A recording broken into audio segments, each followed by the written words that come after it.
Hello and welcome to Rathod science academy. ఈ రోజు మనం ఈ క్లాస్లో 15th ఏప్రిల్ 2026లో కరెంట్ అఫైర్స్ తెలుగులో చూద్దాం. టాపిక్ తీసుకోగానే టైటిల్ చదవాలి. టైటిల్ చదివిన వెంటనే మన కీవర్డ్ ఐడెంటిఫై చేయడం ఎలా, అండ్ దాన్ని మన సిలబస్కి ఎలా లింక్ చేసుకోవాలి, ఎలాంటి డైమెన్షన్స్ మనం చదవాల్సి ఉంటుంది, నోట్స్ ఎలా ప్రిపేర్ చేసుకోవాలి, క్వశ్చన్స్ ఎలా వస్తాయి, ఎవ్రీథింగ్ ఈ వీడియోలో చూద్దాం. అందుకే లాస్ట్ వరకు చూడండి, ఎక్కడ స్కిప్ చేయొద్దు. So that you will understand current affairs easily. And present article అర్థం అవ్వాలి అంటే కూడా కొంత బ్యాక్గ్రౌండ్ హిస్టరీ దాని గురించి తెలిసి ఉండాలన్నమాట. వాటిని కంటెంపరీ టాపిక్స్ అంటారు. సో అవి కూడా క్లియర్గా ఆ కంటెంపరీ టాపిక్స్ వచ్చినప్పుడు కూడా వాటి గురించి బ్యాక్గ్రౌండ్లో కూడా తెలుసుకుందాం. ఓకే, ఫస్ట్ టాపిక్ చూస్తే ఇక్కడ క్లియర్గా టైటిల్ ఏం చెప్పారు అంటే centre moves inter state redistribution of Lok Sabha seats based on 2011 census అని చెప్పారు. సో ఇక్కడ మనం చూడాల్సిన ఇంపార్టెంట్ కీవర్డ్ ఏంటంటే inter state redistribution of Lok Sabha seats గురించి చెప్పడం జరిగింది. ఓకే, దీని గురించి అర్థం అవ్వాలి అంటే కొంత బ్యాక్గ్రౌండ్లోకి వెళ్ళాలి. సో మనకి 10 సంవత్సరాలకు ఒకసారి సెన్సస్ అనేది జరుగుతుంది. సెన్సస్ అంటే సింపుల్గా జనాభా లెక్కలు. మన ఇండియాలో ఉన్న టోటల్ పాపులేషన్ యొక్క న్యూమరేషన్ అంటే క్యాలిక్యులేషన్, ఎంతమంది ఉన్నారు ఏంటి అని చేసేదే జనాభా లెక్కలు అనమాట. ఇది మనకి 10 సంవత్సరాలకి ఒకసారి ప్రతిసారి జరుగుతుంది అనమాట. ఓకే, ఈ సెన్సస్ వచ్చిన తర్వాత మనం ఏం చేస్తాము, ఆ యొక్క పాపులేషన్ బట్టి మన యొక్క కంట్రీలో ఉన్న కాన్స్టిట్యుయెన్సీస్ని మనం రీడ్రా చేస్తామన్నమాట. దాన్నే డీలిమిటేషన్ అంటారు. ఓకే, ఆ ప్రక్రియనే మనం డీలిమిటేషన్ అంటామన్నమాట. ఈ డీలిమిటేషన్ ద్వారా మనం కాన్స్టిట్యుయెన్సీస్కి ఒక బౌండరీస్ని అడ్జస్ట్ చేస్తాం. ఎందుకంటే each and every constituency should have same population. ఆ విధంగా దీన్ని డ్రాయింగ్ అనేది బౌండరీస్ చేస్తామన్నమాట. సో లాస్ట్లో చూసుకున్నట్లయితే ఇంతవరకు మన కంట్రీలో 4 సార్లు డీలిమిటేషన్ కమిషన్స్ అయితే చేయడం జరిగింది. దాని గురించి నిన్న మనం చెప్పుకున్నాం. అండ్ ఇక్కడ చూసుకున్నట్లయితే 1971 సెన్సస్ ప్రకారం మనం డీలిమిటేషన్ చేసాం. ఇప్పటి వరకు 1971 సెన్సస్ ప్రకారమే చేసాం. ఇప్పుడు చూసుకున్నట్లయితే మనం 2026లో ఉన్నాము. అండ్ 2021 సెన్సస్ కాస్త డిలే అయింది బికాస్ ఆఫ్ COVID-19 పాండమిక్. అది మనకు తెలుసు. అండ్ మనం ఇప్పుడు సెన్సస్ స్టార్ట్ చేయాలి అనుకుంటున్నాము. కానీ ఇక్కడ వచ్చిన చిక్కంతా ఏంటి అంటే గవర్నమెంట్ 106 కాన్స్టిట్యూషన్ అమెండ్మెంట్ యాక్ట్ని పాస్ చేసింది. ఈ కాన్స్టిట్యూషన్ అమెండ్మెంట్ యాక్ట్ ఏం చెప్తుంది అంటే 33% of reservation of seats for women అంటుంది. ఎక్కడెక్కడ అంటే లెజిస్లేటివ్ అసెంబ్లీలో అలాగే లోక్సభలో అన్నమాట. ఇప్పుడు మనకి ఎలక్షన్స్ 2029లో ఉన్నాయి కదా, జనరల్ ఎలక్షన్స్. ఆ ఎలక్షన్స్కి మనం హ్యూమన్ రిప్రజెంటేషన్ కంపల్సరీ ఇంక్రీజ్ చేయాలి అంటే అక్కడ ఈ యాక్ట్ పాస్ చేసేటప్పుడు ఒక క్లాజ్ ఏం పెట్టారు అంటే మనం 2026 సెన్సస్ని చేసిన తర్వాత డీలిమిటేషన్కి వెళ్ళిన తర్వాత ఈ ఒక్క రిజర్వేషన్ ఇంప్లిమెంట్ చేస్తామని చెప్పారు. కానీ ఇప్పటి వరకు మనం సెన్సస్ స్టార్ట్ చేయలేదు. 2029 వరకు డీలిమిటేషన్ సెన్సస్ కౌంటింగ్ అదంతా అవ్వడం ఇంపాసిబుల్ అని చెప్పేసి రీసెంట్గా గవర్నమెంట్ ఏం డెసిషన్ తీసుకుంది అంటే 2011 సెన్సస్ ప్రకారం ఇప్పుడు డీలిమిటేషన్ చేద్దాం. డీలిమిటేషన్ చేసిన తర్వాత ఈ యొక్క 106 కాన్స్టిట్యూషన్ అమెండ్మెంట్ యాక్ట్ని ఇంప్లిమెంట్ చేయాలి అని చెప్పి క్లియర్గా ఇప్పుడు గవర్నమెంట్ అయితే డిసైడ్ అయింది కదా. సో ఇప్పుడున్న ఆర్టికల్ చూసుకున్నట్లయితే ఇది ఏం చెప్తుంది అంటే 2011 సెన్సస్ని బేస్ చేసుకొని అప్పుడున్న పాపులేషన్ని బేస్ చేసుకొని ఇప్పుడు కాన్స్టిట్యుయెన్సీస్ని రీడ్రా చేస్తాము అంటే డీలిమిటేషన్ కమిషన్ని అపాయింట్ చేసేసి ఇప్పుడు మనం ఈ యొక్క డీలిమిటేషన్ ప్రాసెస్ని స్టార్ట్ చేస్తాం. చేసిన తర్వాత మనకి ప్రాపర్గా డిస్ట్రిబ్యూషన్ ఆఫ్ లోక్సభ సీట్స్, ఏ స్టేట్లో ఎన్ని లోక్సభ సీట్స్ వస్తాయో డిస్ట్రిబ్యూట్ చేస్తామని చెప్పి ఈ ఆర్టికల్ క్లియర్గా చెప్పడం జరిగింది. సో ఇప్పుడు నా ఆర్టికల్ అర్థం అవ్వాలి అంటే ఫర్ షూర్ మీకు డీలిమిటేషన్ గురించి తెలియాలి, ఇప్పటివరకు ఎన్నిసార్లు జరిగిందో తెలియాలి, అండ్ అలాగే ఒక 106 కాన్స్టిట్యూషన్ అమెండ్మెంట్ యాక్ట్ ఏంటో కూడా తెలియాలన్నమాట. అందుకే ఈ బ్యాక్గ్రౌండ్ మొత్తం చెప్పుకుంటూ వచ్చాను. సో ఇప్పుడు మనం ప్రెసెంట్ ఆర్టికల్ చూస్తున్నట్లయితే redistribution of seats between states related to Lok Sabha అని చెప్తున్నారు కాబట్టి ఈ టాపిక్ మనకి పాలిటీలో చాలా ఇంపార్టెంట్. సో పాలిటీలో మీకు పార్లమెంట్ అనే చాప్టర్ ఉంటుంది. మీ అందరికీ తెలుసు పాలిటీకి ఫేమస్ బుక్ లక్ష్మీకాంత్. ఆ లక్ష్మీకాంత్లో పార్లమెంట్ అనే చాప్టర్ ఉంటుంది. అక్కడ మీరు క్లియర్గా ఈసారి లోక్సభ కంపల్సరీ చదవాల్సిందే. ఓకే, ఇప్పుడు ఈ ఆర్టికల్ చూస్తున్నట్లయితే టైటిల్ ఏం చెప్తుంది అంటే union government has circulated drafts. 2 బిల్లులకు సంబంధించిన డ్రాఫ్ట్ ని సర్క్యులేట్ చేసింది. ఒకటి వచ్చేసి 131 కాన్స్టిట్యూషనల్ అమెండ్మెంట్ బిల్ 2026 అనమాట. అండ్ నెక్స్ట్ వచ్చేసి డీలిమిటేషన్ బిల్. ఈ యొక్క 131st అమెండ్మెంట్ బిల్ దేని గురించి చెప్తుంది అంటే redistribution of Lok Sabha seats between states. మళ్ళీ డీలిమిటేషన్ ఏంటి? మనం డీలిమిటేషన్ చేయాలంటే కంపల్సరీ మనం తీసుకురావాలి కదా. సో దానికోసమని 2 బిల్లుల్ని సంబంధించిన డ్రాఫ్ట్ అనేది ఇప్పుడు గవర్నమెంట్ సర్క్యులేట్ చేస్తుంది అని చెప్పి ఈ యొక్క కంటెక్స్ట్ చెప్తుంది. సో ఇక్కడ మరి డీటెయిల్స్ చూసినట్లయితే ఈ ప్రపోజల్ ఎక్స్ప్లిసిట్లీ ఏం చెప్తుంది అంటే inter state distribution of seats in Lok Sabha currently 1971 సెన్సస్తో ముడిపడింది కాస్త ఇప్పుడు మనం 2011 సెన్సస్ ఆధారంగా తీసుకొని మళ్ళీ రీడ్రా చేయబోతున్నాము. అండ్ ఇక్కడ వచ్చేసరికి ఇంకొక ఇంపార్టెంట్ పాయింట్ మీరు గుర్తుపెట్టుకోవాలి. 1976తో కంపేర్ చేస్తే 2026 అంటే around how many years? 50 years కదా. ఈ 50 ఇయర్స్లో పాపులేషన్ విపరీతంగా పెరిగింది. అప్పటికంటే అరౌండ్ 3 times పాపులేషన్ పెరిగింది కాబట్టి ఇంతకు ముందున్న లోక్సభ సీట్ల కంటే కూడా ఇప్పటి సీట్లు అయితే పెరుగుతున్నాయి. సో ఎంతవరకు పెరగొచ్చు అంటే మాక్సిమం ఆఫ్ 850 అంటున్నారు. సో డీలిమిటేషన్ కమిషన్ ఫామ్ అయిన తర్వాత బౌండరీస్ డ్రా చేసిన తర్వాత మనకి క్లియర్ కట్గా ఎన్ని సీట్స్ ఉన్నాయో తెలుస్తుంది. ఓకే, సో ఇప్పుడు మనం ఈ ఆర్టికల్లో ఇచ్చిన కొన్ని కీ ఫ్యాక్ట్స్ అయితే గుర్తుపెట్టుకోవాలి. దాని మీద మీకు ప్రిలిమ్స్లో క్వశ్చన్ వచ్చే ఛాన్స్ ఉంది. ఫస్ట్ వచ్చేసి కరెంట్ లోక్సభ స్ట్రెంత్ 543.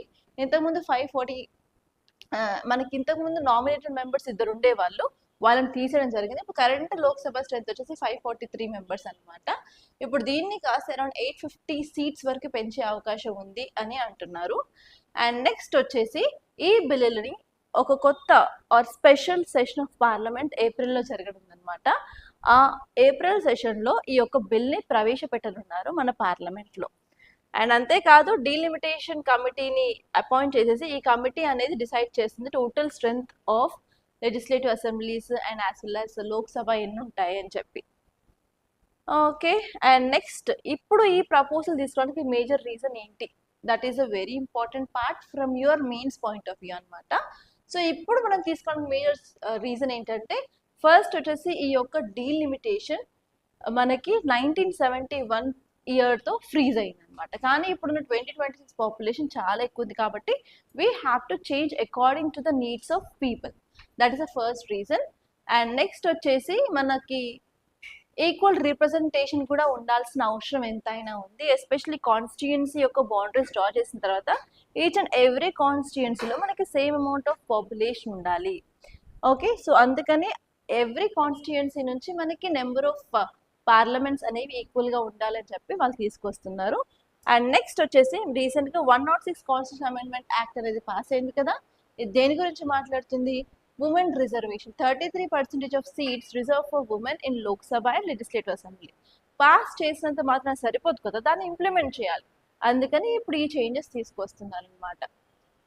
ఓకే, దీనివల్ల పొటెన్షియల్ ఇంపాక్ట్స్ ఏంటి అంటే ఇప్పుడు సదరన్ స్టేట్స్ కొయ్యో మొర్రో అని మొత్తుకుంటున్నారు. దాని వెనకాల రీజన్ ఏంటంటే సదరన్ స్టేట్స్ లైక్ ఏపీ కానివ్వండి, తెలంగాణ, కేరళ, కర్ణాటక, తమిళనాడులో పాపులేషన్ కంట్రోల్ చాలా బాగా చేశారు అండ్ టీఎఫ్ఆర్ కూడా చాలా తగ్గిందనమాట. కానీ నదరన్ స్టేట్స్ చూసుకున్నట్లయితే అక్కడ పాపులేషన్ ఎక్కువ. ఇప్పుడు సీట్స్ ఏమో పాపులేషన్ బేస్డ్ అన్నట్లయితే నార్త్లో పాపులేషన్ ఎక్కువ ఉంది సౌత్లో కంటే. కాబట్టి సౌత్లో కాన్స్టిట్యుయెన్సీస్ అలాగే మెంబర్ ఆఫ్ పార్లమెంట్స్ కూడా తక్కువ ఉండే ఛాన్సెస్ ఉంది compared to that of north states అనమాట. సో ఇది ఒక ప్రాబ్లం. అండ్ నెక్స్ట్ వచ్చేసి దానివల్ల ఫెడరల్ బ్యాలెన్స్ అనేది నార్త్ వర్డ్ షిఫ్ట్ అవుతుంది. హిందీ బెల్ట్ స్టేట్స్కి ఎక్కువ రీప్రజెంటేషన్ ఉంటుంది అని కూడా కొంతమంది అంటున్నారు. అండ్ నెక్స్ట్ వచ్చేసి ఉమెన్ రిజర్వేషన్ అయితే మనం ఈజీగా ఇంప్లిమెంట్ చేయొచ్చు. అండ్ రీసెంట్గా మనం ఒక ఆర్టికల్ కూడా చూసాము నిన్నటి క్లాస్లో. ఏంటి? సోనియా గాంధీ రాసిన ఆర్టికల్. ఆ ఆర్టికల్లో ఏం చెప్పారు? రిజర్వేషన్ ఫర్ ఉమెన్ ప్రాబ్లం కాదు, డీలిమిటేషనే ప్రాబ్లం అని చెప్పి ఓకే, సో మనం ఈజీగా ఉమెన్ రిజర్వేషన్ ఇప్పుడు చూడొచ్చు అనమాట. అండ్ అంతేకాకుండా కొంతమంది క్రిటిక్స్ ఏం చెప్తున్నారు అంటే దీనివల్ల cooperative federalism, central government state గవర్నమెంట్తో ఎలా కోఆపరేట్ చేస్తుంది దాని మీద కూడా ఇంపాక్ట్ ఉండే ఛాన్సెస్ ఉంది అని అంటున్నారు అనమాట. ఇది ఈ ఆర్టికల్ యొక్క in detail analysis. Okay, next article చూసినట్లయితే 14 workers killed in explosion at Chhattisgarh power plant. ఛత్తీస్గఢ్లో ఒక పవర్ ప్లాంట్ ఉంది. ఆ power plant Vedanta group of కంపెనీస్కి సంబంధించింది. ఆ వేదాంత కంపెనీలో ఇప్పుడు ఒక బాయిలర్ బర్స్ట్ అయిందనమాట. బర్స్ట్ అయిన తర్వాత అక్కడ చాలా మంది పానిక్ వల్ల స్టాంపేడ్ జరిగి లైక్ అరౌండ్ 14 మెంబర్స్ అని అంటున్నారు, కొన్ని ఆర్టికల్స్ 12 అంటున్నారు. సో అరౌండ్ 14 మెంబర్స్ చనిపోవడం జరిగింది. దాంతోపాటు చాలా మంది గాయపడ్డారు అని చెప్పి ఆర్టికల్ చెప్తుంది. సో ఈ ఆర్టికల్ చూస్తున్నట్లయితే చాలా మంది చనిపోయారు కాబట్టి we can take this article under disaster management. మనకి డిజాస్టర్ మేనేజ్మెంట్ అనే సబ్జెక్ట్ ఉంటుంది జిఎస్ పేపర్ 3లో మెయిన్స్లో. అక్కడ ఈ ఆర్టికల్ని మనం తీసుకోవచ్చు. అండ్ ఇది ఎక్కడ జరిగింది అంటే ఒక పవర్ ప్లాంట్లో కాబట్టి దీన్ని మనం ఇండస్ట్రియల్ డిజాస్టర్ కింద పరిగణించవచ్చు. It is an example of industrial disaster. Okay, so ఈ టాపిక్ గురించి క్లియర్గా చూద్దాము. అండ్ దీని మీద మీకు క్వశ్చన్ వచ్చే ఛాన్స్ ఉంది. క్వశ్చన్ ఎలా వస్తుందంటే in the recent times there is increased incidents of industrial disasters in India. What are the reasons and what kind of measures we can take to control this అని మీకు మెయిన్స్లో question రావచ్చు. Or else ప్రిలిమ్స్లో మీకు question వచ్చే chance తక్కువ. కాకపోతే చాలా industrial disaster జరిగాయి కాబట్టి ఆ యొక్క కంపెనీస్ ఎక్కడ ఏ స్టేట్లో ఉన్నాయని చెప్పి పేర్ బేస్డ్ క్వశ్చన్స్ రావచ్చు. ఎందుకంటే పీవైక్యూస్ చూస్తే కొన్నిసార్లు భోపాల్ గ్యాస్ ట్రాజడీ, చెర్నోబైల్ గురించి క్వశ్చన్స్ అయితే అడిగారు కాబట్టి it is a possible way they can give you A question. Just మిమ్మల్ని అలర్ట్ చేయడానికి అయితే చెప్తున్నాను.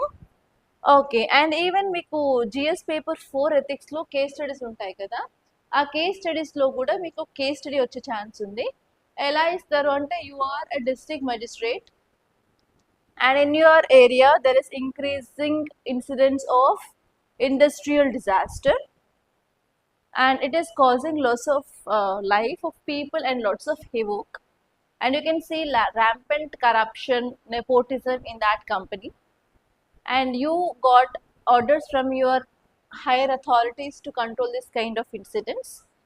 Now what is your course of action or what are options available to you? Evaluate each and every option and kuda మీకు question రావచ్చు. You have to be careful. Okay, so ఇక్కడ మీరు context చూస్తున్నట్లయితే ఒక boiler tube explode అయ్యిందనమాట. ఎక్కడ వేదాంత limited power plant, ఇది ఎక్కడుంది అంటే ఛత్తీస్గఢ్లో. దాంతో అరౌండ్ 14 మెంబర్స్ చనిపోయారు అండ్ 30 to 40 మెంబర్స్ గాయపడ్డారని కూడా చెప్తున్నారు. ఈ ఎక్స్ప్లోషన్ ఎక్కడైందంటే ఒక బాయిలర్లోని ట్యూబ్లో అయిందనమాట. దానివల్ల ప్యానిక్ క్రియేట్ అయ్యి స్టాంపేడ్ జరిగింది. స్టాంపేడ్ జరగడం వల్ల చాలా మంది చనిపోయారు ఇక్కడ. సో దీనివల్ల ఇంపాక్ట్ ఏంటి అంటే మరొకసారి మన కంట్రీలో వర్స్ట్ ఇండస్ట్రియల్ డిజాస్టర్స్ని గుర్తు తెచ్చుకుంటున్నాము. అండ్ అంతేకాకుండా ఈ పవర్ ప్లాంట్ అనేది చాలా important player for metals and energy sector. In case దీని మీద ఎలాంటి యాక్షన్ తీసుకున్నా కూడా ఓవరాల్ మన ఎకానమీకి చాలా దెబ్బతీస్తుంది. అండ్ ఇలాంటి ట్రాజడీస్ ఎస్పెషల్లీ ఇండస్ట్రియల్ సేఫ్టీ గురించి, maintenance of power plants especially boiler operations గురించి మళ్ళీ ఒకసారి డిబేట్స్ అనేవి న్యూస్లో వస్తున్నాయి. అండ్ అంతేకాకుండా ఇప్పుడు గవర్నమెంట్ ఏం చేస్తుంది అంటే కంపెన్సేషన్, అలాగే ఇంజూర్ అయిన పీపుల్ వాళ్ళకి కానివ్వండి, చనిపోయిన వాళ్ళ ఫ్యామిలీస్ కానీ కొంచెం ఎక్స్గ్రేషియా అనేది వాళ్ళు ప్రొవైడ్ చేస్తున్నారు. సో ఇలా గవర్నమెంట్ కూడా లాస్ అనే చెప్పొచ్చు. ఓకే, నెక్స్ట్ ఆర్టికల్ చూడండి. ఈ ఆర్టికల్ చాలా ఇంపార్టెంట్. టైటిల్ వచ్చేసి deportation policy seeks district level task force. So ఇక్కడ మీరు అర్థం చేసుకోవాల్సిన కీవర్డ్ ఏంటంటే డిపోర్టేషన్. ఓకే, ఇది అర్థం అవ్వాలి అంటే మనం కొంత బ్యాక్గ్రౌండ్ చూసుకోవాలి. మనం ఇండియా యొక్క లొకేషన్ చూసుకున్నట్లయితే మనం చాలా కంట్రీస్తో బౌండరీ అనేది షేర్ చేసుకుంటున్నాము. ఇటు సైడ్ వచ్చేసి పాకిస్తాన్, ఆన్ మ్యాప్ ఆఫ్ఘనిస్తాన్తో, చైనా, నేపాల్, భూటాన్, బంగ్లాదేశ్, మయన్మార్, ఏ కంట్రీస్తో మనం ల్యాండ్ పైన బార్డర్ అనేది షేర్ చేసుకుంటున్నాం. So especially north eastern part of ఇండియాలో మనకున్న ప్రాబ్లం ఏంటంటే ఇల్లీగల్ మైగ్రేషన్. మయన్మార్ నుంచి, బంగ్లాదేశ్ నుంచి చాలా మంది ఇల్లీగల్ మైగ్రెంట్స్ నార్త్ ఈస్టర్న్ స్టేట్స్లో సెటిల్ అయ్యారనమాట. సో డిపోర్టేషన్ అంటే ఏంటి సింపుల్గా అంటే, ఇల్లీగల్ మైగ్రెంట్స్ ఎవరైతే ఇండియాలో ఉన్నారో వాళ్ళని వాళ్ళ యొక్క కంట్రీకి బ్యాక్ అంటే తిరిగి పంపించడాన్ని డిపోర్టేషన్ అంటారు.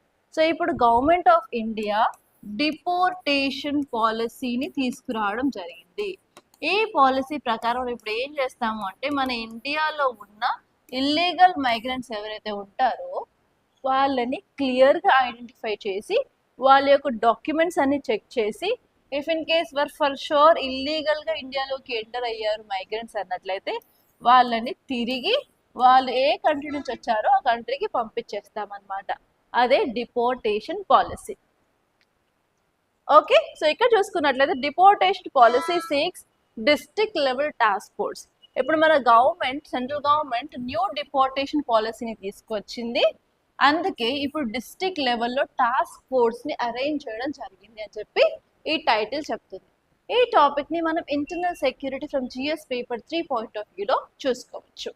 ఓకే, ఇప్పుడు మనం కంటెక్స్ట్ చూస్తున్నట్లయితే మినిస్ట్రీ ఆఫ్ హోమ్ అఫైర్స్ ఏం చేసింది, గైడ్ లైన్స్ అలాగే డిపోర్టేషన్ మాన్యువల్ని రిలీజ్ చేయడం జరిగింది. ఈ మాన్యువల్ అండ్ ఈ గైడ్ లైన్స్ ప్రకారం మనం ఇల్లీగల్ మైగ్రెంట్స్ని ఐడెంటిఫై చేసి డిటెన్షన్ చేసి అలాగే వాళ్ళని తిరిగి వాళ్ళ యొక్క కంట్రీకి పంపిస్తాం. And especially we are targeting illegal migrants who entered into India from Myanmar and Bangladesh without proper documents. Proper documents లేకుండా ఇండియాకి వచ్చిన మయన్మార్ యొక్క సిటిజన్స్ అలాగే బంగ్లాదేశ్ యొక్క సిటిజన్స్ని మనం వాళ్ళ కంట్రీకి పంపించాలి అనుకుంటున్నాం. సో ఇక్కడ మీరు ఇంకొన్ని డీటెయిల్స్ చూసినట్లయితే ప్రతి స్టేట్స్కి, ఆల్ స్టేట్స్ అండ్ యూటీస్కి ఇలా స్పెషల్ డిస్ట్రిక్ట్ లెవెల్ టాస్క్ ఫోర్స్ని అపాయింట్ చేయమని చెప్పారు. ఇందులో మనకి సూపర్విజన్ చేస్తారు, డిటెక్ట్ చేస్తారు, ఐడెంటిఫై చేస్తారు, అలాగే డిపోర్ట్ చేయడం జరుగుతుంది. దీని ఒక బ్యాక్గ్రౌండ్ చూసుకున్నట్లయితే ఇండియాలో అసలు ఎలాంటి రిఫ్యూజీకి సంబంధించిన లా లేదు. కానీ ఇప్పుడు డిపోర్టేషన్ ఎలా చేస్తున్నాం, ఎందుకు చేస్తున్నాం అంటే బేస్డ్ ఆన్ 2 laws. ఫస్ట్ వచ్చేసి ఫారినర్స్ యాక్ట్ ఆఫ్ 1946, నెక్స్ట్ వచ్చేసి passport entry into India act. ఈ 2 యాక్ట్లను యూజ్ చేసుకొని, చట్టాలను యూజ్ చేసుకొని మనం ఇప్పుడు వాళ్ళని తిరిగి పంపించడం జరుగుతుంది అనమాట. ఎందుకు ఇప్పుడు గవర్నమెంట్ ఈ స్టెప్ తీసుకుంది అంటే, ఇండియాలో ఎస్పెషల్ నార్త్ ఈస్టర్న్ పార్ట్లో మనకి ఇల్లీగల్ మైగ్రేషన్ చాలా ఎక్కువైంది. ఆ ఇల్లీగల్ మైగ్రేషన్ వల్ల మనకి ఇంటర్నల్ సెక్యూరిటీ థ్రెట్ కూడా చాలా ఎక్కువగా ఉంది. సో పీపుల్ మూవ్ అవుతున్నప్పుడు బ్లాక్ మనీ మూవ్ అవ్వడం కానివ్వండి, దొంగ నోట్లు సరఫరా అవ్వడం కానివ్వండి, and even arms trafficking, drug trafficking, human trafficking, and next వచ్చేసి ఆర్గాన్ ట్రాఫికింగ్, యానిమల్ ట్రాఫికింగ్, అవన్నీ జరుగుతున్నాయి. అవన్నీ ఏంటంటే ఇంటర్నల్ సెక్యూరిటీ థ్రెట్స్ అనమాట. వాటిని కౌంటర్ చేయడానికి ఫర్ షూర్ వీళ్ళని పంపించాల్సి వస్తుంది. ఓకే, ఇప్పుడు మనం ఇంకొన్ని డీటెయిల్స్ చూసినట్లయితే ఫస్ట్ ఆఫ్ ఆల్ రీజన్స్ ఇచ్చారు.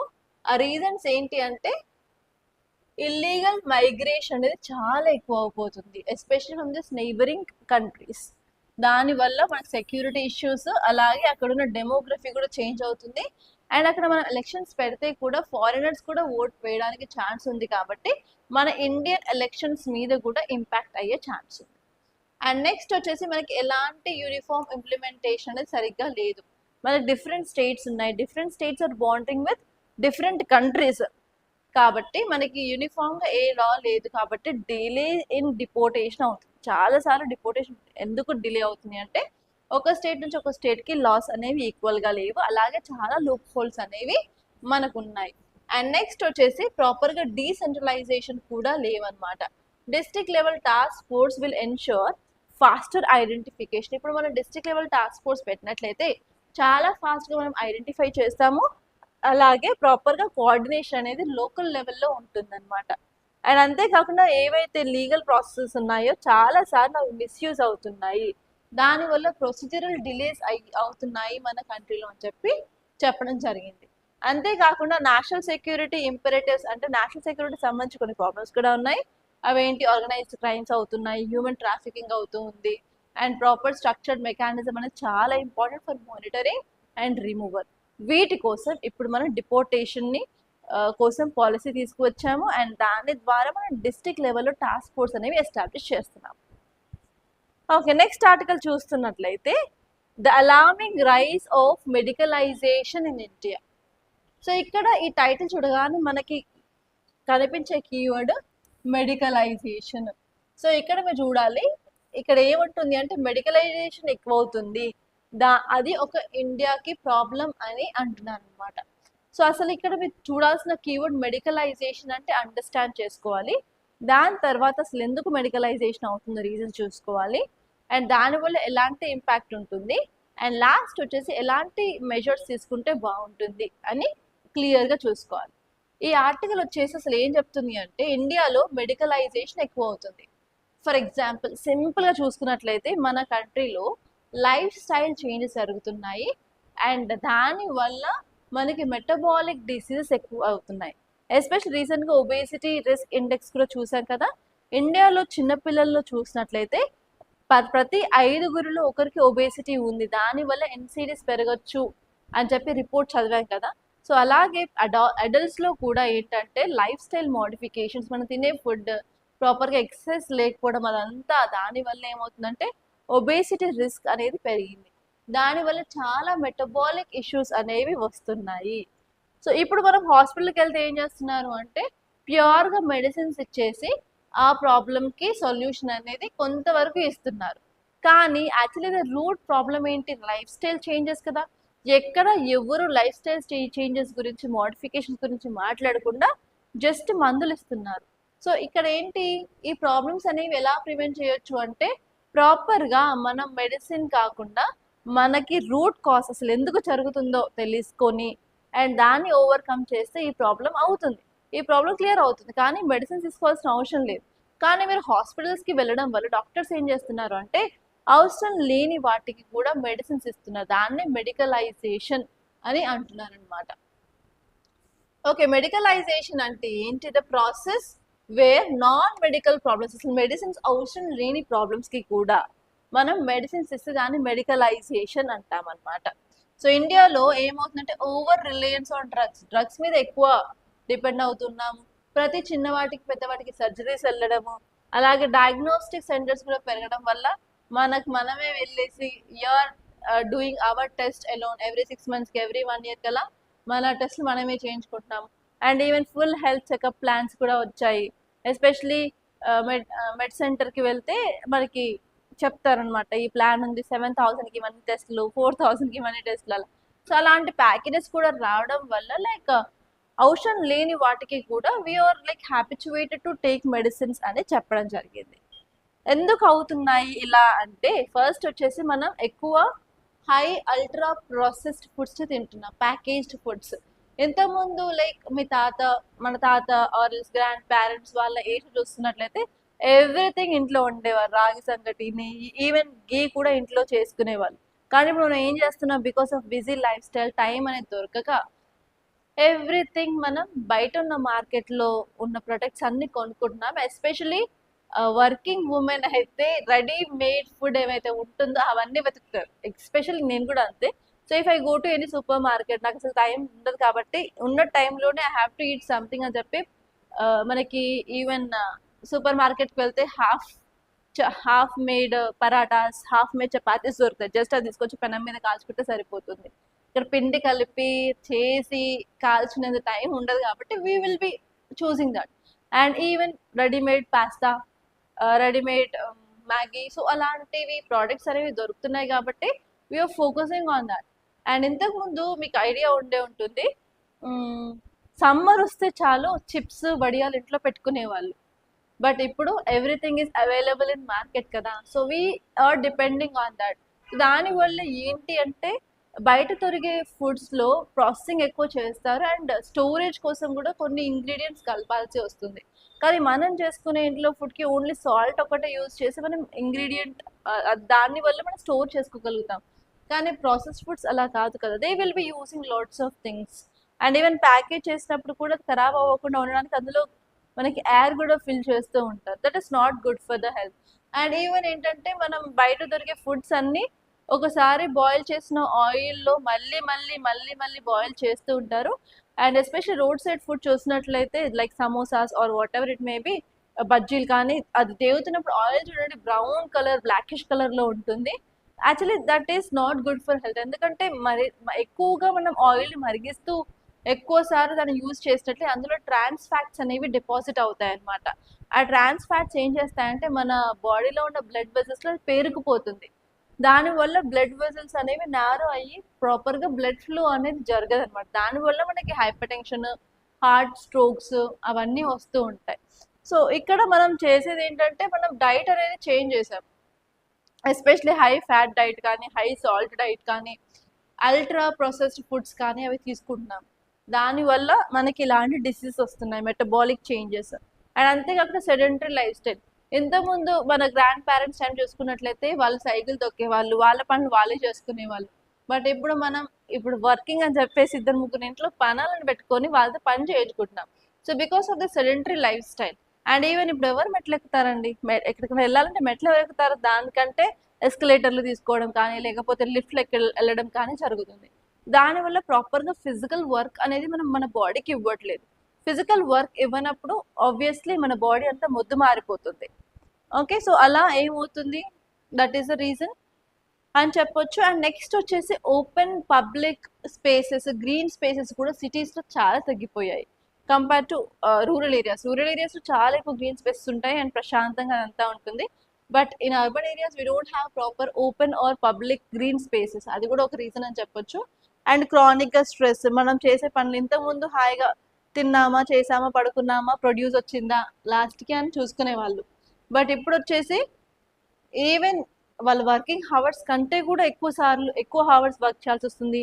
అండ్ వాళ్ళు ఇచ్చే మనీ కంటే ఎక్కువ వర్క్ చేయించుకుంటున్నారు. స్ట్రెస్ అనేది చాలా పెరిగింది, ఎస్పెషలీ ఐటీ కంపెనీస్. సో దానివల్ల కూడా మనకి సెడెంటరీ లైఫ్ స్టైల్ అనేది వస్తుంది. And even alcohol consumption, inadequate sleep. So ఇంతకుముందు నాకు గుర్తున్నంత ప్రకారం like 7-7:30 around 1980s 1990s even 2000s టైంలో కూడా మన పల్లెటూరుకి వెళ్తే అరౌండ్ 8 కల్లా అందరూ పడుకునిపోయేవాళ్ళు. అండ్ పొద్దుగాల కోడి కుయ్యగానే అరౌండ్ 5 or 4:30కి లేచేవాళ్ళు. బట్ నా మనం ఏ టైం పడుకుంటాం? మనం పడుకునే టైమే 4-4:30. మొబైల్ ఓపెన్ చేసామా, స్క్రోల్ చేసుకుంటూ అలా ఉండిపోతామే తప్ప we will not come out of it. నార్మల్గా ఎంతకుముందు లేచే టైంకి ఇప్పుడు మనం పడుకుంటున్నాం. సో దట్ ఏమవుతుందంటే మన బాడీలో సిర్కాడియన్ రిథమ్ అనేది ఉంటుంది. It will B regulating our body అన్నమాట. సో ఆ సిర్కాడియన్ రిథమ్ అనేది డిస్టర్బ్ అవ్వడం వల్ల ఓవరాల్గా మన బాడీ యొక్క మెటబాలిజం, మెటాలిక్ ఫంక్షన్స్ అవన్నీ కూడా డిస్టర్బ్ అయిపోతాయి అనమాట. దట్ ఈస్ ఆల్సో మన మేజర్ రీజన్ అని చెప్పొచ్చు. అండ్ నెక్స్ట్ వచ్చేసి జెనెటిక్ ప్రీడిస్పోజిషన్, జీన్స్ వల్ల కూడా కొంతమందికి హై ఫ్యాట్ ఉంటుంది, కొంతమందికి లో ఫ్యాట్ ఉంటుంది. అండ్ నెక్స్ట్ వచ్చేసి మనకి మార్కెట్లో ఏమైంది, రీసెంట్గా మనం ఒక డ్రగ్ గురించి చెప్పుకున్నాం, అదేంటంటే సెమాగ్లూటాడిన్. సో సెమాగ్లూటాడిన్ దేనికి యూజ్ చేస్తాము? డయాబెటీస్కి యూజ్ చేస్తాము, అలాగే ఒబేసిటీని కంట్రోల్ చేయడానికి యూజ్ చేస్తాం. అలాంటి డ్రగ్స్ మనకి రెడీమేడ్గా మార్కెట్లో అవైలబుల్లో ఉండడం వల్ల మనం ఈజీగా వర్కౌట్లు చేయడం ఎందుకు, జిమ్కి వెళ్ళేసి 1 hour కష్టపడడం దీనికి, ఒక టాబ్లెట్ వేసుకుంటే సరిపోతుంది కదా అనే మైండ్ సెట్తో మనం ఏం చేస్తున్నామంటే రెడీమేడ్గా అవైలబుల్గా ఉండే డ్రగ్స్ అనేది వేసుకోవడం వల్ల కూడా మనకి ఎక్కువ మెడికలైజేషన్ అవుతుంది మన కంట్రీలో అని ఇక్కడ చెప్పడం జరిగింది. సో ఇక్కడ మనకి ఫ్యాక్ట్స్ చూసుకున్నట్లయితే మన కంట్రీలో అరౌండ్ 25% ఆఫ్ ఇండియన్స్ ఓవర్ వెయిట్గా ఉన్నారు. They are obese. ప్రతి 10 మందిలో ఒకరు ఒబేస్గా ఉన్నారు. అండ్ ప్రతి 10 మందిలో ఒకరికి ఈవెన్ డయాబెటీస్ కూడా ఉంది. ప్రతి 3లో ఒకరికి హైపర్ టెన్షన్ కూడా ఉంది. సో ఇలా మనం చూస్తున్నాము. అండ్ నెక్స్ట్ నిన్న మన ఒక పాడ్కాస్ట్ చూసాను నేను, ఒక డాక్టర్ది. ఐ లవ్ వాచింగ్ పాడ్కాస్ట్ అనమాట. సో చూస్తే అతను ఏం చెప్పారు అంటే 2030 లోపు ప్రతి ఇంట్లో ఒకరికి క్యాన్సర్ అయితే ఉంటుంది అని చెప్పారు. It is a shocking fact అనమాట. ఎందుకంటే why is we are eating more and more food which is stored in plastic. ఆ ప్లాస్టిక్ అస్సలు మనకి హెల్త్కి మంచిది కాదు. అండ్ ఈవెన్ మనం ఎక్కడికైనా ఫంక్షన్స్ వెళ్ళినా కూడా పేపర్ ప్లేట్స్ ఇస్తారు, గ్రీన్ కలర్ కవర్ ఉండి. సో దాని మీద మనం హాట్ ఫుడ్ పెట్టడం వల్ల అది కరిగే ఏమవుతుందంటే మన బాడీలోకి వస్తుంది. So because of that it is not at all good for health అని చెప్పి అతను కూడా చెప్పారు. అతను ఏం చెప్పారంటే it is not a plastic plate, it is a cancer plate అని కూడా ఒక చెప్పారనమాట, ఒక స్టేట్మెంట్ ఇచ్చారు. అండ్ ఇక్కడ మనం ఇండియాలో చూసుకున్నట్లయితే ఇంతకుముందు డెలివరీస్ చూసుకున్నట్లయితే నార్మల్ డెలివరీస్ చాలా ఎక్కువ అయ్యేది. అండ్ సిజరిన్ అంటే అమ్మో సిజరిన్ అయిందా అని అనుకునే వాళ్ళు. ఇప్పుడు ఏంటంటే నార్మల్ డెలివరీ అయితే అమ్మో నార్మల్ డెలివరీ అయిందా అనే సిచ్యువేషన్ దగ్గరికి వచ్చిందనమాట. సో ఎందుకంటే ఎక్కువ మెడిసిన్స్ అనేవి మనం వేసుకోవడం వల్ల ఓవర్ మెడికలైజేషన్ అవ్వడం వల్ల మనకి ఈవెన్ నొప్పులు కూడా రావట్లేదు. ఆ యొక్క గెస్టేషన్ పీరియడ్ అయిపోయిన తర్వాత డేట్ దాటింది అంటే కంపల్సరీ వాళ్ళు సిజరీనే చేస్తారు, దర్ ఇస్ నో ఆప్షన్ కదా. సో అలా కొన్ని ఎగ్జాంపుల్స్ అయితే ఈ ఆర్టికల్లో ఇచ్చారు. కానీ మనం ఇప్పుడు ఏం చేయాలి అన్నట్లయితే ఫస్ట్ వచ్చేసి మనం నార్మల్గా ప్రివెన్షన్ మీద ఫోకస్ చేయాలి రాదర్ దాన్ ట్రీట్మెంట్. అంటే మనకి ఒబేసిటీ హైపర్టెన్షన్ వచ్చేంత వరకు వెయిట్ చేయకుండా ఎవ్రీ డే మనకి ఇప్పటి నుంచి మన పిల్లలకి కూడా like we have to make them learn about physical exercise. Everyday physical exercise మీద మనం ఫోకస్ చేస్తూ ఉండాలి. అండ్ నెక్స్ట్ వచ్చేసి అల్ట్రా ప్రాసెస్డ్ ఫుడ్ ఎన్వైరన్మెంట్ నుంచి కొంచెం దూరంగా ఉండాలి. ఓన్లీ హెల్దీ లైఫ్ స్టైల్ మీద మనం ఫోకస్ చేయాలి. అండ్ మన గవర్నమెంట్ కూడా కొన్ని ప్రోగ్రామ్స్ లాంచ్ చేసింది. అది ఏంటంటే ఫిట్ ఇండియా అని చెప్పి, eat right India, Khelo India, Ayushman Bharat school health programme, అవన్నీ మ్యాండేటరీగా మన ఫిజికల్ ఎడ్యుకేషన్ మీద అలాగే సేఫ్ పబ్లిక్ స్పేసెస్ మీద మనం ఫోకస్ చేయాల్సి ఉంటుంది. అండ్ అలాగే మన యొక్క హెల్త్ సిస్టంలో కూడా రీఫార్మ్స్ తీసుకొచ్చేసి ఓవర్ ట్రీట్మెంట్ చేయకుండా మనం కర్బ్ చేసినట్లయితే we can control this medicalisation to some extent అని ఈ ఆర్టికల్ చెప్పడం జరిగింది. ఓకే, నెక్స్ట్ ఆర్టికల్ వచ్చేసి mapping the legislative vacuum in India's heat crisis. So ఇక్కడ ఈ ఆర్టికల్ చూస్తే మనకి టైటిల్లో కీవర్డ్ ఏంటి, హీట్ క్రైసిస్ అని కనిపిస్తుంది. ఇక్కడ లెజిస్లేటివ్ వాక్యూమ్ అని తెలుస్తుంది. సో వాక్యూమ్ అంటే ఏంటిది, nothing is there. So legislative vacuum అంటే మనకి ఎలాంటి లా అయితే లేదు అని చెప్తుంది రిలేటెడ్ టు హీట్ క్రైసిస్. ఈ ఆర్టికల్ చాలా చాలా ఇన్ఫర్మేషన్ అనేది ఇస్తుంది. It will be giving the new insights related to heat crisis in India. So మనందరికీ తెలుసు ఇప్పుడు మన ముందు సమ్మర్ సీజన్ నార్మల్గా టెంపరేచర్ ఎక్కువగానే ఉంటుంది, ఫర్ షూర్ టెంపరేచర్ ఇంక్రీజ్ అవుతుంది. అండ్ రీసెంట్గా మనం ఒక ఆర్టికల్ చూసాము ఏంటంటే ఈ సంవత్సరం మనకి ఎల్ నీనో ఉంది. ఎల్ నీనో వల్ల మనకి గుడ్ రెయిన్ఫాల్ అయితే రాదు, దానివల్ల కూడా టెంపరేచర్స్ ఎఫెక్ట్ అయ్యే ఛాన్సెస్ ఉన్నాయని చెప్పి నిన్న క్లాస్లో మనం చదువుకున్నాం కదా. ఓకే, ఇప్పుడు మనం చూసుకున్నట్లయితే టెంపరేచర్ ఇంక్రీజ్ అవుతుంది క్లైమేట్ చేంజ్ వల్ల. అండ్ ఈవెన్ ఈసారి ఎల్ నీనో ఉంది కాబట్టి మనకి మరింత హీట్ క్రైసిస్ ఉంది. ఇప్పుడు మనం ఎంప్లాయర్స్ చూసుకున్నట్లయితే మనకి రెండు రకాల ఎంప్లాయర్స్ ఉంటారు. వర్కర్స్ ఆర్ లేబర్ చూసుకున్నట్లయితే ఫార్మల్ వర్కర్స్ ఉంటారు, ఇన్ఫార్మల్ వర్కర్స్ ఉంటారు. ఫార్మల్ వర్కర్స్ ఏంటి, దర్జాగా వెళ్తారు, మార్నింగ్ 9 to 6 ఆఫీస్కి, 9 to 5 ఆఫీస్కి వెళ్తారు, ఏసీ కింద కూర్చుంటారు. అండ్ ఈవెన్ వాళ్ళకి హెల్త్ బాగాలేకపోయినా సమ్ టైమ్స్ వాళ్ళకి పెయిడ్ హాలిడేస్ ఇస్తారు. అండ్ ఈవెన్ ఇన్సూరెన్స్ వస్తుంది, అవన్నీ ఉంటాయి. పాపం ఈ ఇన్ఫార్మల్ వర్కర్స్కి అదంతా ఏమీ ఉండదు. వాళ్ళు వర్క్కి వెళ్తేనే వాళ్ళకి ఫుడ్ వస్తుంది, వాళ్ళకి డబ్బులు వస్తాయి, అంతే, అంతకుమించి ఇంకేం ఉండదు. సో కాబట్టి ఇప్పుడు మన ఇండియాలో కూడా 85 to 90% వర్కర్స్ ఇన్ఫార్మల్ వర్కర్సే ఉన్నారు. ఎస్పెషల్లీ రోడ్ల మీద వర్క్ చేసే వాళ్ళు కానివ్వండి, కన్స్ట్రక్షన్ సైట్స్లో వర్క్ చేసే వాళ్ళు కానివ్వండి, అగ్రికల్చర్ ఫీల్డ్స్లో వర్క్ చేసే వాళ్ళు కానివ్వండి. సో ఇప్పుడు ఏంటి, టెంపరేచర్ పెరుగుతుంది, ఇప్పుడు సమ్మర్ సీజన్లో కంపల్సరీ వాళ్ళు వర్క్కి వెళ్తేనే వాళ్ళకి ఫుడ్ ఉంటుంది తప్ప వాళ్ళకి వర్క్ వెళ్ళకపోతే వాళ్ళకి ఫుడ్ ఉండదు. కాబట్టి ఇప్పుడు ఇంత హీట్లో కూడా, ఇంత ఎండల్లో కూడా వాళ్ళు ఏం చేయాలి అంటే కంపల్సరీ వర్క్ అయితే వెళ్ళాలి. ఓకే, వాళ్ళు కంపల్సరీ వర్క్ వెళ్ళాలి.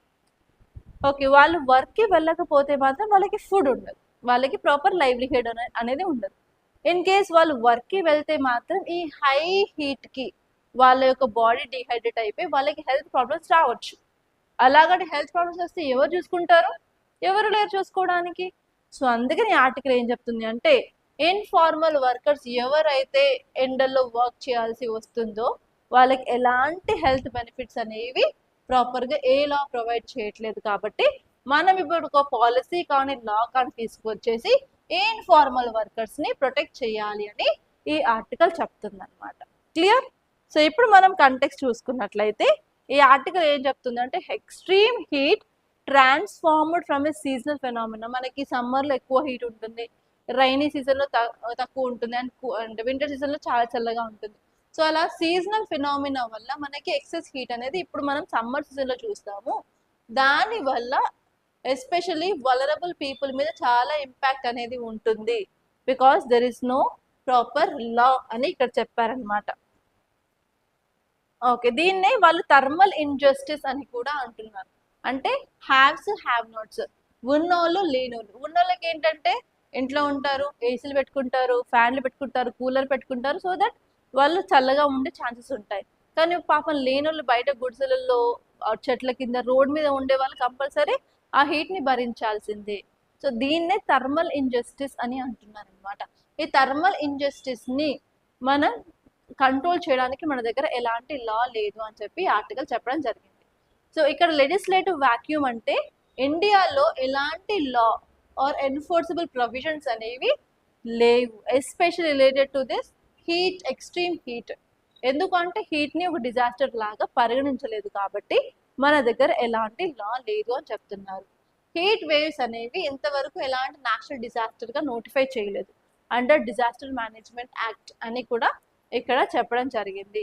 అండ్ అంతేకాదు స్ట్రీట్ వెండర్స్ కానివ్వండి, కన్స్ట్రక్షన్ సైట్స్లో వర్క్ చేసే లేబరర్స్ కానివ్వండి, డెలివరీ పర్సన్స్ కానీ వాళ్ళకి ఎలాంటి జీరో కూలింగ్ అటానమీ కూడా లేవు అని చెప్పారు. ఓకే, సో ఇక్కడ ఈ ఆర్టికల్ ఏం చెప్తుంది, ఎందుకు అసలు ఇది ఇంపార్టెంట్ అంటే heat waves around 57% of Indian డిస్ట్రిక్ట్స్ని ఎఫెక్ట్ చేస్తాయి and they are very highly vulnerable areas, highly prone to this heat అనమాట.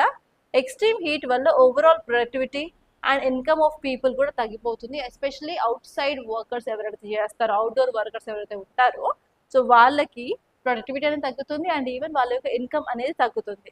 అండ్ అంతేకాకుండా హీట్కి సంబంధించిన ఇల్నెసెస్ అంటే డీహైడ్రేషన్ కానివ్వండి, వడదెబ్బ కానివ్వండి, అండ్ అలాగే రెడ్యూస్డ్ వర్క్ కెపాసిటీ అయిపోతుంది. అండ్ ఈవెన్ చాలాసార్లు ముసలి వాళ్ళైతే ఆ ఎండను తట్టుకోలేక చనిపోతూ కూడా ఉంటారు. అండ్ నెక్స్ట్ వచ్చేసి క్రైసిస్ అనేది అర్బన్ ఏరియాస్, క్లైమేట్ చేంజ్, అలాగే ఇన్ఫార్మల్ ఎకానమీ మీద ఎక్కువ ఇంపాక్ట్ ఉండే ఛాన్స్ ఉందన్నమాట. సో అందుకని ఈ ఆర్టికల్ ఏం చెప్తుంది అంటే ఫర్ షూర్ మనం ఈ ఎక్స్ట్రీమ్ హీట్ని ఒక నేషనల్ డిజాస్టర్ లాగా పరిగణించాల్సింది. అండ్ అలాగే ఒక డెడికేటెడ్ లా కానీ ప్రొవిజన్ని కానీ మనం occupational safety, health and working conditions code కింద తీసుకురావాలి అని చెప్పారు. అండ్ అంతేకాకుండా we have to provide financial compensation for income లాస్కి సంబంధించిన ఫినాన్షియల్ లాస్ కూడా గవర్నమెంట్ భరించాల్సి ఉంటుంది అని చెప్పారు. అండ్ అంతేకాకుండా వర్కర్ సెంట్రిక్ సేఫ్ గార్డ్స్ని కూడా మనం తీసుకురావాలంటే పీక్ టైంలో అంటే 11 AM నుంచి 4 PM వరకు ఎక్కువ హీట్ ఉంటుంది కదా, ఆ టైంలో కొంత వాళ్ళకి రెస్ట్ ఇవ్వడం కానివ్వండి, ప్రాపర్గా డ్రింకింగ్ వాటర్ ఫెసిలిటీస్ ఇవ్వడం కానివ్వండి, షేడ్ అలా ప్రొవైడ్ చేయడం కానివ్వండి, అలాంటివి చేసినట్లయితే వాళ్ళ మీద కొంత ఇంపాక్ట్ అనేది తగ్గుతుంది అని చెప్పడం జరిగింది. అండ్ నెక్స్ట్ వచ్చేసి balancing faith and ecology or rivers taking the burnt. ఈ ఆర్టికల్ వచ్చేసి ఫెయిత్ గురించి, అంటే మన రిలీజియన్, మన నమ్మకాలు మనవి. అండ్ ఇంకో సైడ్ వచ్చేసి ఎన్వైర్న్మెంట్ని ఫెయిత్ని ఎలా బ్యాలెన్స్ చేయాలి అని చెప్పి ఆర్టికల్ చెప్తుంది. సో రీసెంట్గా ఏమైంది అంటే ఒక 21 days రిలీజియస్ సెరమనీ అనేది జరిగింది మధ్యప్రదేశ్లో. అది ఎక్కడ అంటే పటాలేశ్వర్ మహదేవ్ టెంపుల్ అనమాట. ఇది ఎవరు గైడ్ చేశారు అంటే సంత్ శివానంద్ మహారాజ్ దీన్ని గైడ్ చేశారు. అండ్ ఈ రిచువల్లో భాగంగా 11,000 లీటర్ల పాలు అనేవి నర్మదా రివర్లో డివోటీస్ అనేది పోయడం జరిగింది as a part of their faith sacred offering అని చెప్పి. సో ఇప్పుడు ఏంటిది, పాలు అనేది మనకి ఆర్గానిక్ కదా, ఎక్కడి నుంచి వస్తాయి పాలు అంటే యానిమల్స్ నుంచి వస్తాయి. సో అందులో మనకి డిఫరెంట్ ప్రోటీన్స్, ఆర్గానిక్ మెటీరియల్స్ అనేవి అందులో ఉంటాయి. ఇక్కడ 11,000 లీటర్స్, ఒక లీటర్ 2 లీటర్ అంటే ఏమనుకోవచ్చు, 11,000 లీటర్స్ ఆఫ్ మిల్క్ని మనం ఈ రివర్లో కలపడం జరిగింది. దానివల్ల ఏమవుతుంది అంటే ఈ రివర్ అనేది పొల్యూట్ అవుతుంది. ఓకే, ఇప్పుడు ఈ ఆర్గానిక్ కాంపౌండ్స్ రిమూవ్ చేయాలి అంటే for sure we have to take extra measures. ఇప్పుడు గవర్నమెంట్ ఏం చేస్తుందంటే ఏరియాని మొత్తం క్లీన్ చేయడానికి కొంతవరకు కొన్ని స్టెప్స్ అయితే తీసుకుంటుంది అనమాట. సో ఇక్కడ వీళ్ళు ఏం ఆర్గ్యూ చేస్తున్నారు అంటే సో ఇలాంటి రిచువల్స్ వల్ల ఇలా మిల్క్ని అక్కడ పోయడం వల్ల అక్కడున్న బయలాజికల్ ఆక్సిజన్ డిమాండ్ అనేది ఎక్కువ అవుతుంది. అంటే వాటర్లో ఉన్న ఆక్సిజన్ ఎక్కువ ఈ మిల్క్ని రిమూవ్ చేయడానికి యూజ్ చేస్తారు. సో అందుకని ఏమవుతుందంటే అక్కడ ఉన్న అక్వాటిక్ యానిమల్స్కి ప్రాపర్గా ఆక్సిజన్ అనేది లభించదు. దానివల్ల అక్వాటిక్ ఆర్గానిజమ్స్ చనిపోయే ఛాన్సెస్ ఉన్నాయి అని ఇక్కడ చెప్పడం జరిగింది. సో ఇక్కడ మనం ఇలాంటి మిల్క్ అవన్నీ కలపడం వల్ల ఏమవుతుందంటే న్యూట్రియంట్ ఎన్రిచ్మెంట్ అక్కడ జరగడం వల్ల ఆల్గల్ బ్లూమ్ అవుతాయి. దానివల్ల వాటర్ క్వాలిటీ అనేది దారుణంగా పడిపోతుంది, అక్కడున్న అక్వాటిక్ లైఫ్ మీద చాలా ఇంపాక్ట్ చూపిస్తుంది అని ఇక్కడ చెప్పడం జరిగిందనమాట. సో ఇక్కడ ఈ ఆర్టికల్ ఏం చెప్తుంది అంటే అసలు మనం దీన్ని ఎలా బ్యాలెన్స్ చేయాలి. అండ్ మనకి చాలా రివర్స్ దగ్గర మనకి మేళాలు జరుగుతాయి. ఫర్ ఎగ్జాంపుల్ కుంభమేళా, అలాగే ఛత్ పూజ జరిగింది, రీసెంట్గా దుర్గా పూజ జరిగింది, గణేష్ ఉత్సవ్ జరిగింది, అండ్ ఈవెన్ దేవి నవరాత్రి ఇవన్నీ జరిగిన తర్వాత మనం ఏం చేస్తాం, విగ్రహాలను తీసుకెళ్ళేసి మనం వాటర్లో ఇమర్స్ చేస్తాం, అంటే నిమజ్జనం చేయడం జరుగుతుంది కదా. దాని వల్ల కూడా సాలిడ్ వేస్ట్ బీఓడి అనేది పెరుగుతుంది.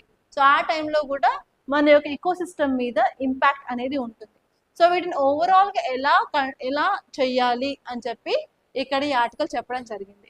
అండ్ వాటర్ పొల్యూషన్ సంబంధించి మనకు ఒక యాక్ట్ ఉంది కదా, అదేంటి, water act, prevention control pollution act of 1974. And even right to clean environment అనేది fundamental right comes under article 21 అని క్లియర్గా చెప్పింది మన సుప్రీంకోర్టు.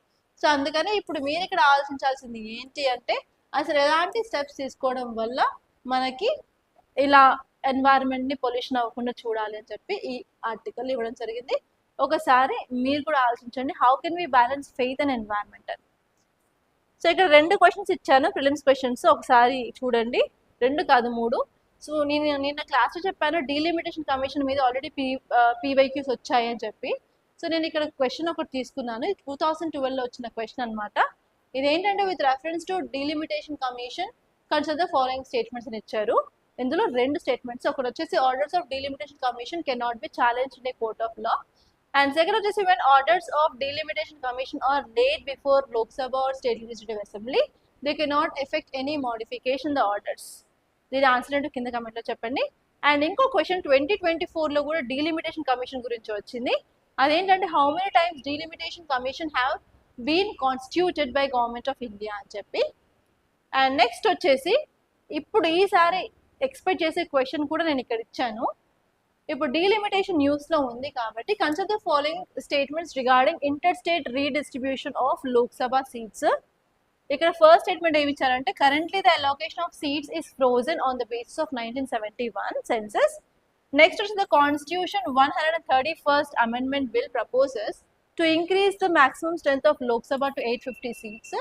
అండ్ నెక్స్ట్ వచ్చేసి southern states are likely to gain relative share of seats due to better population control.